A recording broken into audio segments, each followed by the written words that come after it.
But yeah, You're running out of tape. Oh no! Hey guys, I'm Ed Clarke, and today I am in Olympia, near enough? Olympia, Washington. Olympia, Washington, United States, and I have two very talented people with me. Got Matt Ackerman of EGW Guitars and John Beeson of WoodSpirit Guitars. So I thought what we could do today is learn a little bit, myself included, about how one-off and handmade guitars are built. Who wants to start off?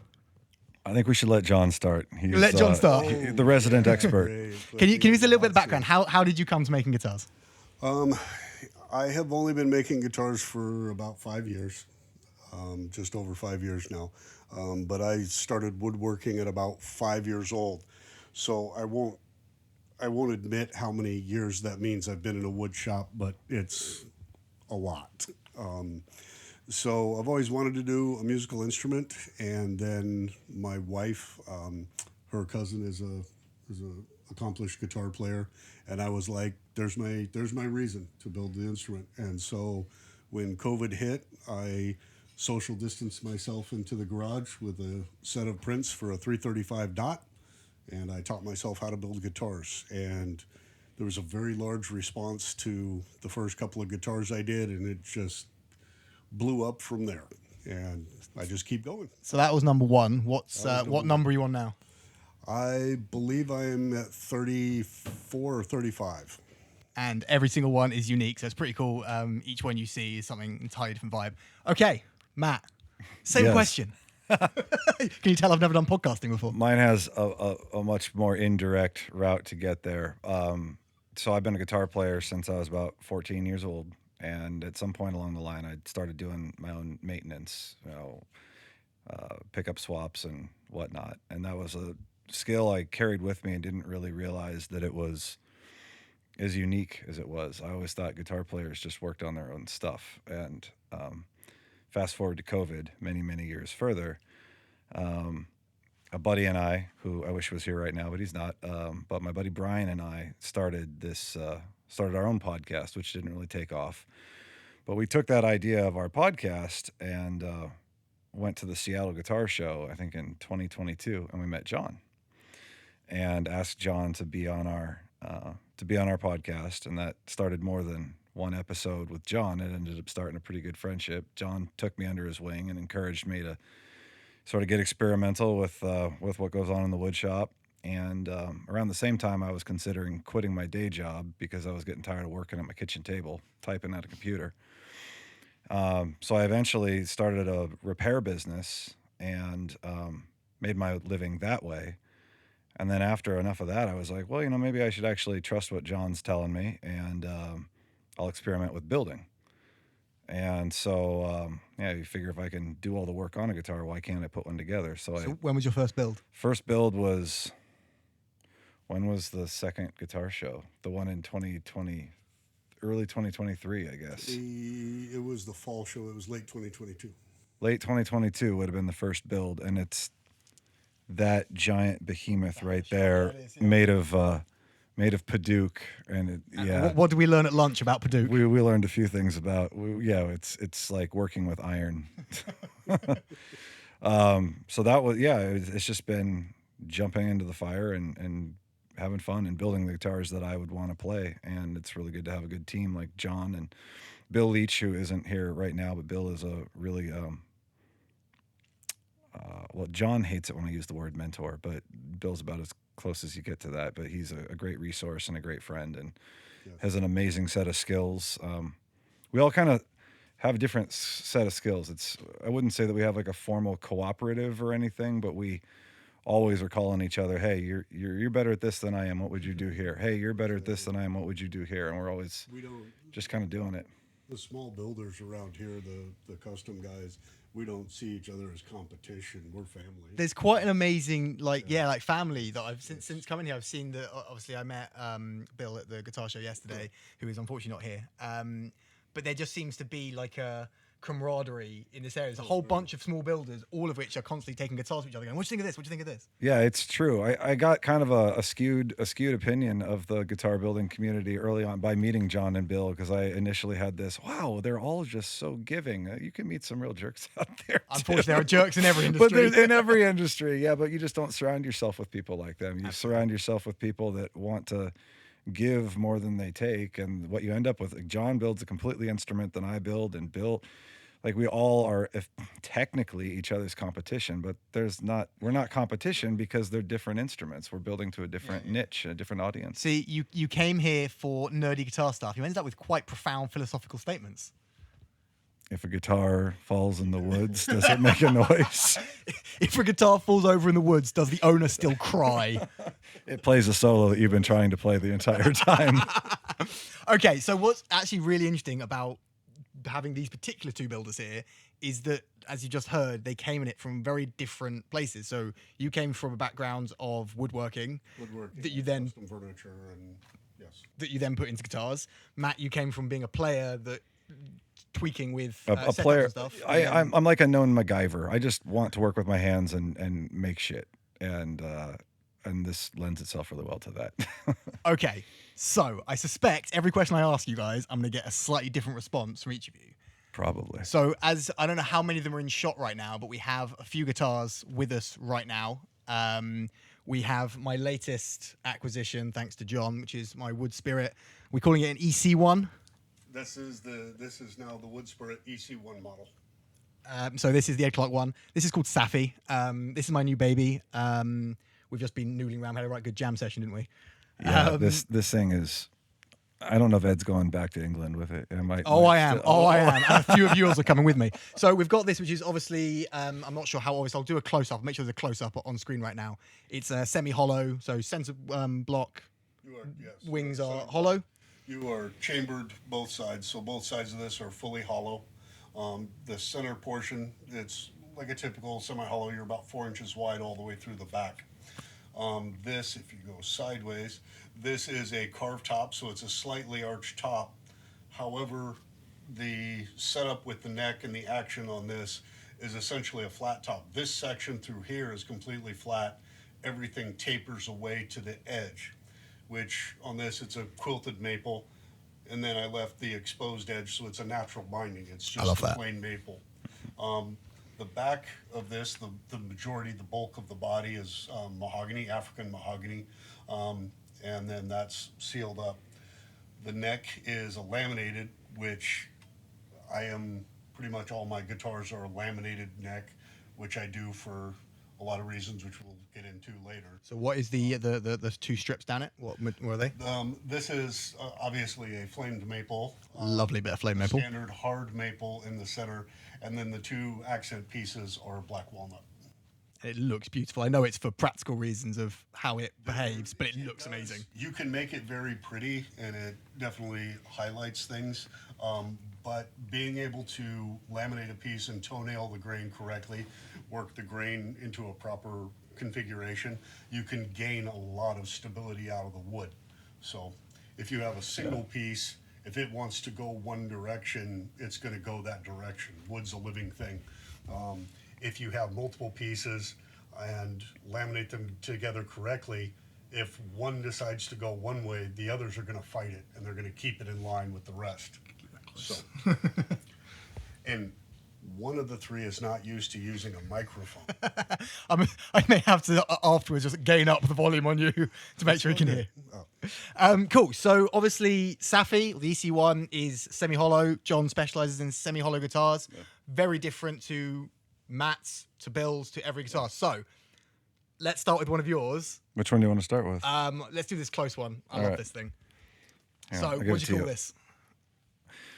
Well, this is, it doesn't have a personal name yet. This is a Rye 99 single cut. The Rye 99 was kind of a name that came about as sort of an inside joke between my wife and I. And we come home, and if you wanted to pour a cocktail, we're going to put a kiss of whiskey in something. And I was like, kiss of whiskey has something more to it. That's the name of my new prog album. Kiss no of Whiskey. shit. Wow. Well, I started realizing that instead of using like mineral spirits or other denatured alcohols, that when I would spread my stain, what I would do. Now, I mean, some folks will probably tell me this is a bad idea because it introduces a little more water content. But when I do at least one of the initial washes with a stain, I blend it with like some sort of spirit that you might like a good bourbon or something. So. Wait, so wait, what? There's alcohol in this. So Like, well, that's drinkable when alcohol. So when I stained this, when I mixed the blues and the purples, I actually washed it out with like I think that's like Buffalo Trace or something. So That's a cool idea. So the guitar line sort of became this thing that we called the Kiss of Whiskey. Not all of them. So marketing wise, not all of them are a Kiss of Whiskey because not all, like that one over there, which we'll get to, is painted. So we don't. There's no stain in that. But so that's where Rye 99 came from, was a 99 proof rye. And so the first guitar that I started building, we called them the Rye 99. Last year, This is the Rye 99 single it's cut. the single cut. And the reason I have one is because I just don't naturally gravitate towards single cut guitars. But I had a customer come to me and he wanted to buy the Rye 99, but he wanted a single. So I built it for him. And then I played it and I said, okay, this is pretty rad. I need to make another one. So I made one for me. So this one has got the maple top with the purplish. It depends on what. Again, I'll get a close. Yeah, up it's of all like the a guitars. green, blue, purple, depending on what light you have it into, what light you have it shown onto. And Do you it's call that flame or quilt? John, what's that? That's fun. That's It's, flame. it's quite a textured flame. It's not like straight lines. Yeah, it's not like it's not the highest grade, so it's got It's some cool, though. different qualities in it. And then what But we got on the back here? it's mahogany, Classic. two piece mahogany. Actually, that's really. I need to take that into town in Olympia because my normal wood supplier couldn't get it to me as quick as I needed it for this guitar. So I ran into this shop in town called Hardell's, and I looked for a small amount of mahogany. They're like, "What are you making with that?" I was, "I'm making a guitar." I don't think they believe me, so I got to take this to them so they can Prove take a it. look at it. Yeah, prove And it. then what about the neck? Neck is. So I have questions about his neck. Laminated mahogany. I think John actually dropped that off here from a cabinetry job or something, like old scrap. You know? So laminate mahogany, ebony neck, stainless steel frets. It's got the matching headstock, matching maple cap on the headstock. Now, I'm not sure if you remember what you said because we've already had a good couple of Yeah, hours we of nerdery. we so far. unfortunately said a lot of this before the camera Yes. was on. But basically, when I picked this guitar up, it felt completely unique. There's something very different about this. I'll try and get a close up of this volute here, which is what initially alerted me. I was like, oh, that's an unusual looking thing. And it's got very square shoulders on the profile of the neck. Obviously, there's no way I can show this on camera. But if you imagine that from the fretboard, it comes virtually perpendicular down and then quickly curves round, not like a C or a D or even a U-shape neck. It's very square. And I'm not sure if you remember what you said, but do you remember what you said as to why when I asked you that? You said No, something I very don't. interesting. Okay, what'd I say? All right, What was that again? I'll try and provoke it out of you. Okay, provoke it out of me. Cheeky. Hey, we're in the basement. We're in the basement talking about provoking out of each other and stains. It's true. Anyway, jeez. You said that you didn't want this to feel like another guitar. Yeah, I didn't. So I guess I don't know that I'm going to give you the answer that you're trying to provoke out might of get a me, better one. but yeah, you might. I think when I was,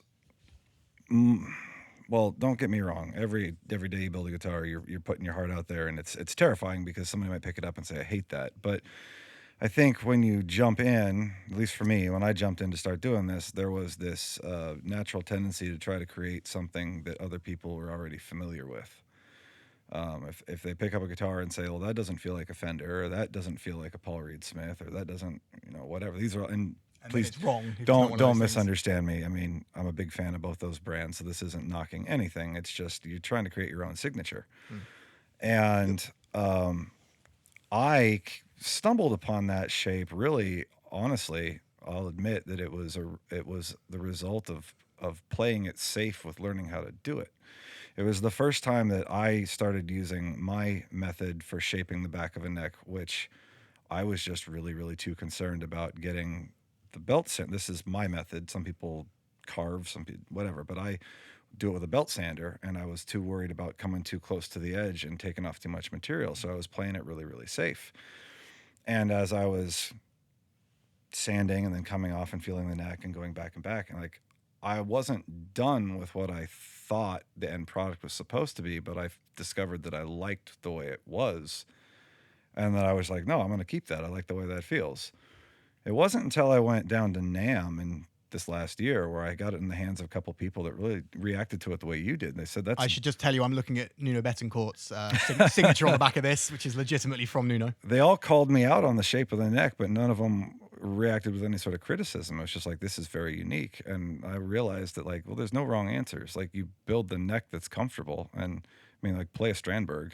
You know, that's what Strandberg. Yeah, the ones with the big old V cut. Crazy. I had never played one. I mean, I fancy myself a guitar player, but there's a lot of instruments I haven't picked up before. And I went over to their booth and I picked it up, and I had no idea that they had this helical twist with a V cut. And I'm like, if you haven't played a Strandberg with what we're talking about, the crazy angles, they're like, it's like a V that's been flattened at the back, and it's not the same at one end. It changes as you go down the neck. If you haven't, pick one up, whether you like headless guitars or not. Pick one up, because it is an experience. They are very unique. So I just got it out of my head that I had to create a neck a certain way. You just create the neck that feels the way you want it to feel. And that was the words of wisdom. Yeah. You said that instead of making it the way it should be, you made it the way that you wanted. You made the guitar that you wanted to play. But the other side of the coin is when you're doing custom boutique builds for someone who says, hey, I want this. If somebody says they want a traditional C shape, well, be prepared to build a traditional C shape. But that's it. These instruments, there isn't a right or wrong answer. True. Like, if there was, then Fender, Gibson, PRS, small builders, these all wouldn't exist. There'd be one guitar, and that's the right guitar. Exactly. That's just not the case. So Right. What's really cool about both of you guys is I think it's safe to say you'll take inspiration from existing guitars, but neither of you are trying to make an existing guitar, because why would you? No. It's been made. If you want a Strat, go buy a Strat. There's nothing wrong with a Strat. But if you're wanting a Strat, then a small builder isn't what you should be looking for. That's absolutely correct. Sorry. No, I was just going to say I still look to Paul Reed Smith for a lot of inspiration. It's interesting. PRS is viewed. I think there's a fairly polarized viewpoint on that. Some people view him as an innovator. Some people view him as copying Gibson. And quite honestly, I lean toward. He's just a really smart guy. I love PRS I think if you have a chance to sit down and speak with him and just like how he's in every detail, like. That guy couldn't copy anything if you paid him to copy it. I think the way, I've never had the luxury of sitting down and talking to Paul. I'd love to, but from what I've heard from interviews and like the ethos behind PRS guitars, I think his view is that he's not stealing Gibson's ideas. He's taking what Gibson started and in his mind perfecting it. So from what he wants, that is how it should be. I don't know, but I would imagine if you asked him, he wouldn't say Gibsons are rubbish. I don't think that's his opinion. No, not at all. Gibsons are, for one thing, he's trying to perfect what he believes a guitar should be, which is all you can do, is do what you think is right. You know, much like there's only so many notes in the Western scale, there's only so many like reasonable shapes that you can make out of a guitar. So there's going to be some crossover. The thing that, I think it was last year or something, I saw an Instagram reel where I don't know who it was, but they went in, they interviewed Paul, like I know him. I don't know him, but you know, good buddy Paul. Yes, Mr. Smith. They went into his office and he opens up this gun safe and he pulls out these blueprint schematics for an idea that has been around since the 80s. There's just like his new tuner design. Like he's so busy like innovating and trying to perfect what he's doing that some things get so back-burnered because they're just not the priority yet. But he's just now working the tuner design that he originally conceptualized in like 1984. It just wasn't the right time to get to it, and now it's like time to get to it. And my friend down at NAMM reminded me too. Another thing about Paul is he's not like precious about anything. If something doesn't work, get rid of it. You know, always push forward and do what works and do what makes sense. And so yeah, like I looked at Paul Reed Smith as kind of a bar for me, but not trying to create his product. It's just like he's an inspiration when it comes to always pushing that line. You get this in with players as well. People say, who's your influence? So you'll tell them whatever guitarist it is, if you're a guitarist. And some people will misconstrue that as, you're trying to be that person. No. I'm a massive Slash fan. Look at the t-shirt. I'm not trying to be Slash. If you want Slash, go listen to Slash. No one's going to out Slash. But just like no one's going to out Paul Reed Smith. Correct. Take inspiration, but you're not trying to be them. I'd like to come on. Sorry. The inspiration, I mean, as a builder, okay, you have the classics, you have the Gibsons and all that. That's a huge inspiration. I look at the Rickenbackers. If you look at from a woodworker standpoint and from an engineering standpoint, you look at the way Rickenbacker has designed their guitars and how they go together, and it's incredible. It's awesome the way that they're engineered because it's very specific. And so there's little components of that that I'm inspired by, but I'm not trying to copy a Rick. I'm not trying to, Correct. Do that. On top of that, he didn't mention earlier, well, you kind of did, that I specialize in semi-hollow and hollow bodies. So you originally see one of my shapes and, oh, it's a telly. It's a semi-hollow. If it looks, it's shaped like a telly, but it's semi-hollow. And I do strange things because I have customers that want different things. Like, oh, they want the kind of the body shape of a Gibson, but they really like that Fender style neck. Okay, I I'm can weird do like that. that. I can change it up. This is actually what I wanted to come on to is, let me just make sure I don't break Safi.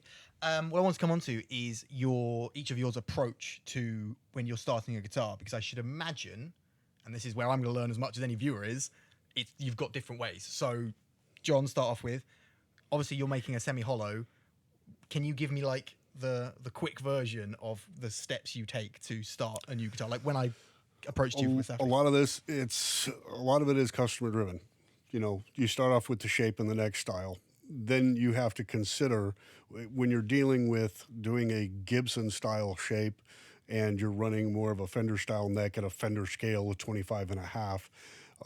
Everything, even though you could copy that Gibson shape exactly, guess what? Because you're changing scale length, the pickup positions, the bridge positions, the way where the neck comes into the body is all going to be different. So you have to calculate where all that is going to be. Okay, are we going to actually be landing this at 18? Or are we going to be landing this neck at 16 to body line? So you have to take into those considerations. What bridge are we dealing with? The break angle on the neck. So you start to put the big components, essentially the big ideas, and then you have to say, I'm putting these big ideas. Then you start bringing down to the details of how these are going to come together. And then you're looking at wood selection. Some artists will have an idea of, well, I really don't want that wood, or I've heard great things about this. You have to obviously pay attention to tone woods and how that goes together. And don't even start. I know the discussion on tone woods. Should we make a second video after this, which is where we argue it out on tone woods? That could be a year of ongoing podcasts about tone woods. I mean, I'm here for it. Yeah. Well, let's put it on the back burner. We'll come back to it. We'll come back to that. Maybe we'll do another video in a minute. But anyway, taking into consideration the woods and how they're going to come together, and so and then bringing in the details. But this brings, I'm going to go on a tangent here. Bear with me. Go for it. This is what we're here for. Do it. Nerdy tangent. I believe Matt's he's gonna be right there. He's gonna be preach it.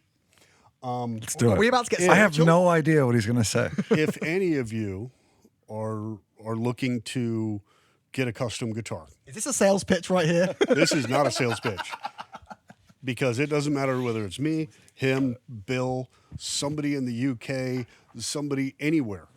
If you're going to a custom builder, look at it this way. You're an artist with that instrument. You make music. They're an artist with building them. Work together with them to produce something. You have input, let them have input. Don't put an idea in your head and expect them to be able to pull that idea out of your brain and give you this exact neuron collection that comes out of your head. Work together and be accepting of the art.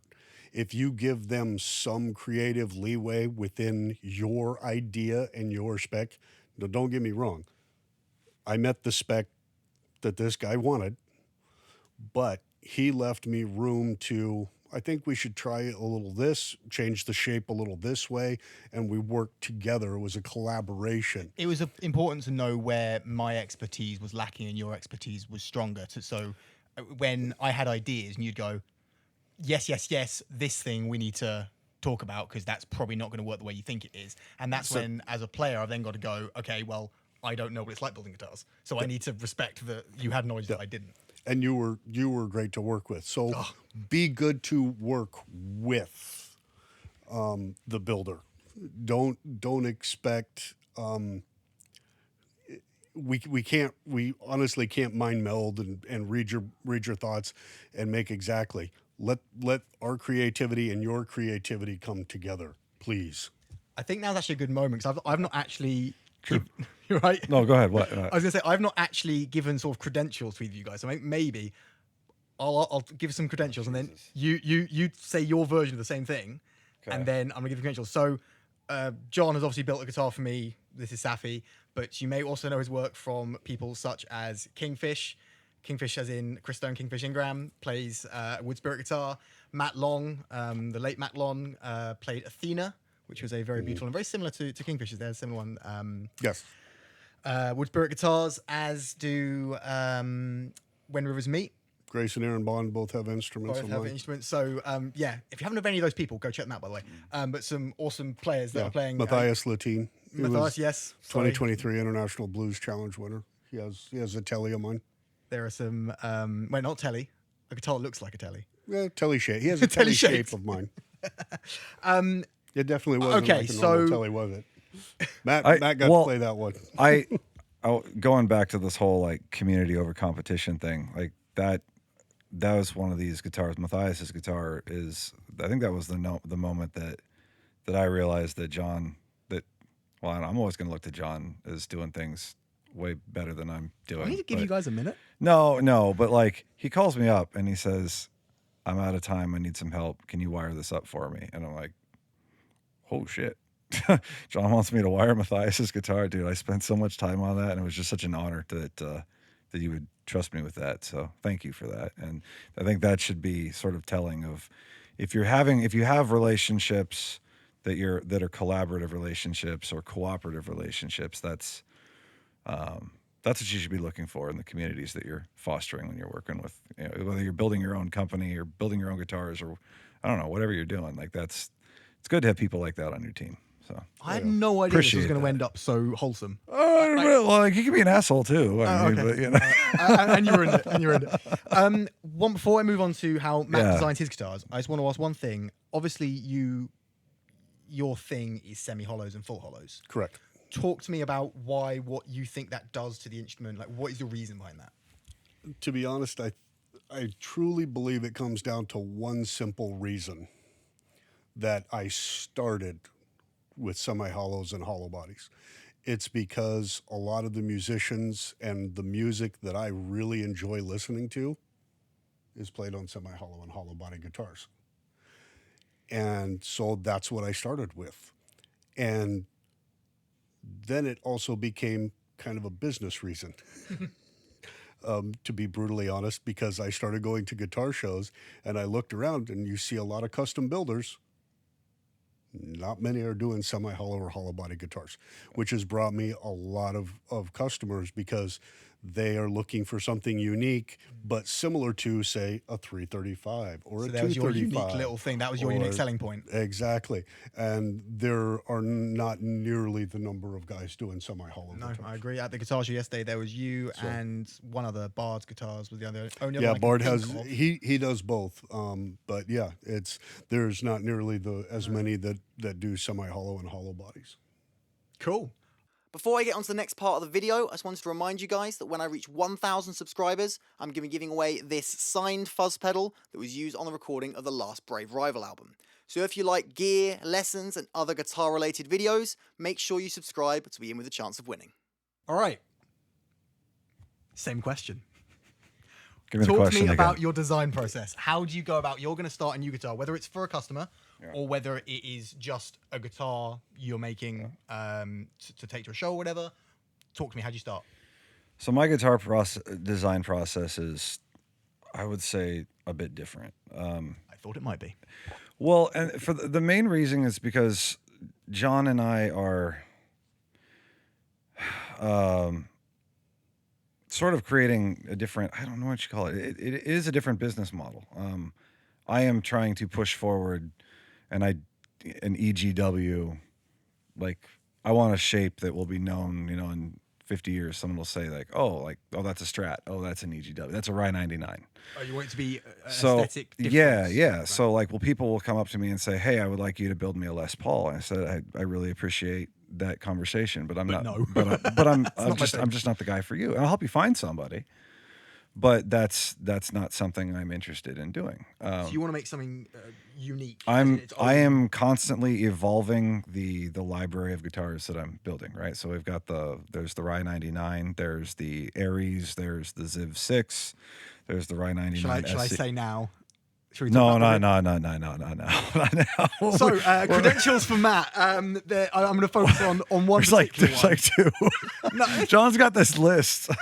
there's one particularly important one I want to talk about. I had a chance to sit down with Roy Ziv, who's a producer, and honestly, I think he might be one of, sorry Ed, but like one of the best guitar players on the planet. I'm going to go cry in a corner. Yeah. No, I don't know. There's something superhuman about that guy, and he was the reason I was happy to have this sit down with Roy about a year and a half ago now is because I found out about this guy long before I even thought about building a guitar, but he was one of those players that honestly helped keep me inspired when I was sitting at the end of that dark hallway, just making my own recordings through COVID, like not talking to anybody, losing all inspiration, being depressed as fuck. And a couple players like Nathaniel Murphy at Chicago Music Exchange and Roy Ziv, just these great people with great skill that somehow were able to use their music, and it kept me going and keep my head up, and breathe, So I met him down at NAMM, and I was like, I just wanted to say thanks, and if I ever can like build you a guitar, I would love to. And he was like, well, talk to me about that. And so we started chatting, and certain restrictions in the music industry, there were a limitation of things that I could build for him. But he said, I'm really interested in a short scale bass, like a lot like the Fender Bass 6, but I don't want it to be a Fender Bass 6. I want it to do different things, and I want it to play like this for this kind of playing. And I said, challenge accepted, let's do it. And so we built him. Am I right in saying this is a 30-inch scale length baritone? It is a 30-inch scale, short scale bass, yeah. But it's set up to play like Roy would play a guitar. So what tuning are we in? It's just E to E. It's just E, bass right. E to E. Like the argument is it a bass? Is it a baritone? Don't Is need it to blah blah decide. blah blah blah? Yeah, I'm like, you know what? This is the tuning. It's how do you play it? This is what it is. So Yeah. if you guys follow Roy Ziv, or if Yeah. you haven't heard of him, go check him out. If you've been following his stuff and you saw him get this awesome, I'm about to describe it, but Yeah, it's what it is. It's something unique, isn't it's it? Something. You've seen this get is this the white 3 pickup. It's the white 3. It's the white. It's wired like a Strat. It's actually wired a little bit simpler than a Strat, but yeah, it's very minimalist and it screams. This is the guy that built Oh, thanks. and co-designed it with Roy for that. So yeah. But that actually, now I'm kind of glad you went there because that actually helps to answer the design process. Because Yeah. So are you drawing these shapes? Like, are you yeah, just well, freehand drawing them? Is that how they it goes? initially started out as a freehand drawing, and then I would sit there and try to figure out how to capture it with a camera and then scan it in and do all that. And then I finally bought myself an iPad and started to design in Adobe. I use InDesign to design this stuff. Other design softwares are available. Yeah, right. But yeah, so my designs start first with like, okay, like, do you want one of the designs that I'm already building, or do you want to actually evolve something and build something for yourself? So we're constantly evolving the catalog if there's a shape that somebody has a new idea. So we work to that to build a new shape. But even before that, it comes down to how do you want to play the instrument? What is the instrument that you want to play, and what are you finding lacking in the other instruments that you have played? Really trying to understand, like, well, if there's all these great instruments hanging up at the wall at that local guitar store, why are you talking with a boutique builder? Is it because you want something to hang on your wall?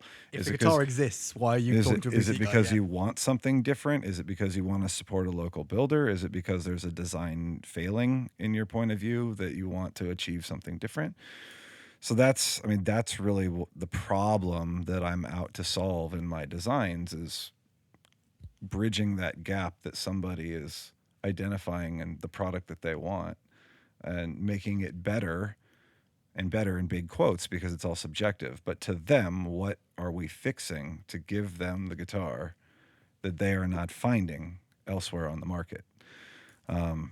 with Roy, I mean, it was such a rad opportunity because, quite honestly, I mean, there's nothing special about a 30-inch scale guitar. I mean, it's math.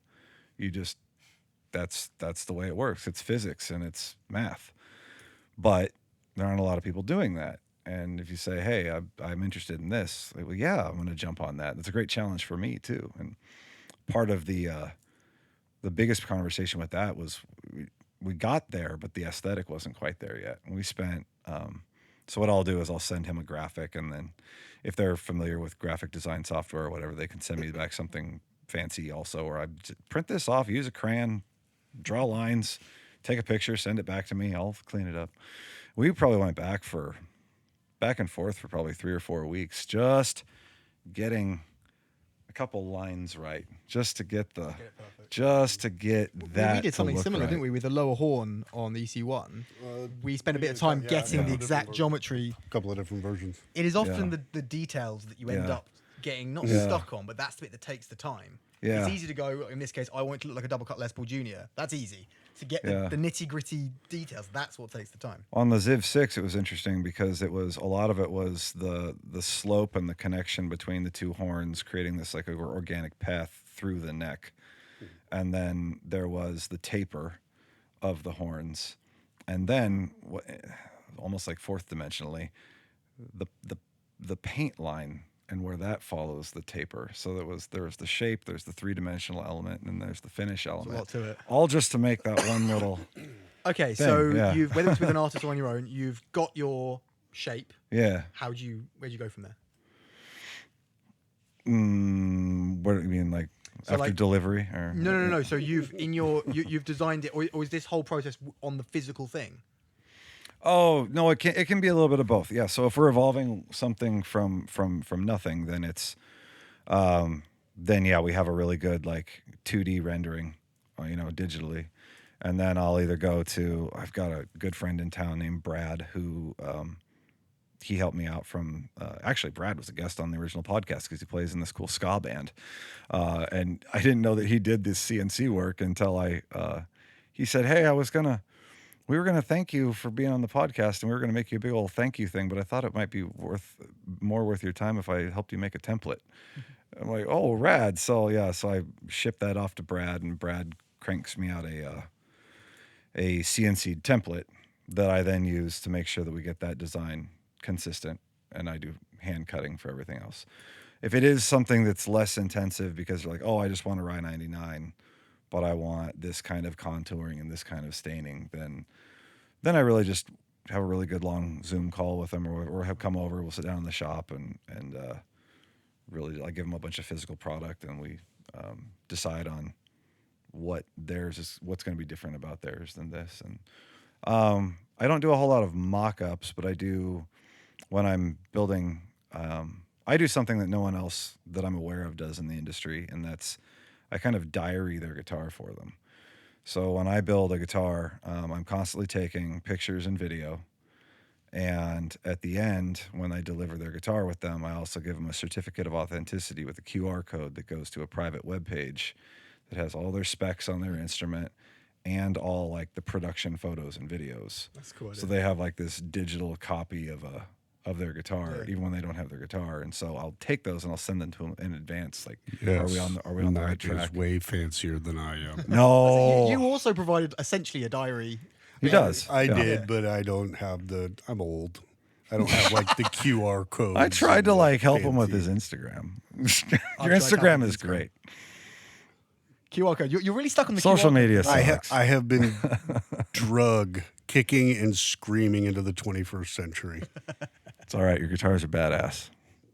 But no, I make sure that we're on the right track. I'm sending annoying updates all the time. Hey, here's your headstock. Hey, here's what do you think of this? What do you think of that? As the person that's been on the other side of that, that's what we want, though. We want to know. Every time I'm checking my phone, like, have we got an update? I hope so. I hope that's what they want. Yeah. Okay, so we have He did a lot. Yeah, I messaged John like, any updates? Any updates? What's Any going new on? pictures? Any new pictures? Any new pictures? Any new pictures? Shall we have a look at a couple more guitars? Yeah, John, you brought. I think There's we need one to look right at this. there. Oh, This needs to be so discussed. this last year I started goofing around. Get on screen There's increasing popularity in the cigar box guitars, and so I gave it a whirl, and I gotta say, building the other guitars, it can get pretty intense. And it's because everything is so precise. You're talking extremely tight tolerances, and this has to be precise, and this has to be laser straight, and this all has to line up, and all these different things. And so when I started making the cigar box guitars, you're still making a high quality instrument, but you're kind of winging it because it's not. You can make this whatever scale length you want. I've seen them done. They'll have lines but no frets because most people play them with a slide. So it's just a lot of fun. They're really a lot of fun. I can vouch for this. At the guitar show yesterday, I kept picking this up again and again and again. It just puts a smile on your face to sit there with a slide and 4 strings in an open tuning. And this one was kind of interesting because I don't know if I'd call it a piezo. What would you? This has a hot bar pickup in it, but you don't see it because essentially this is a tin plate.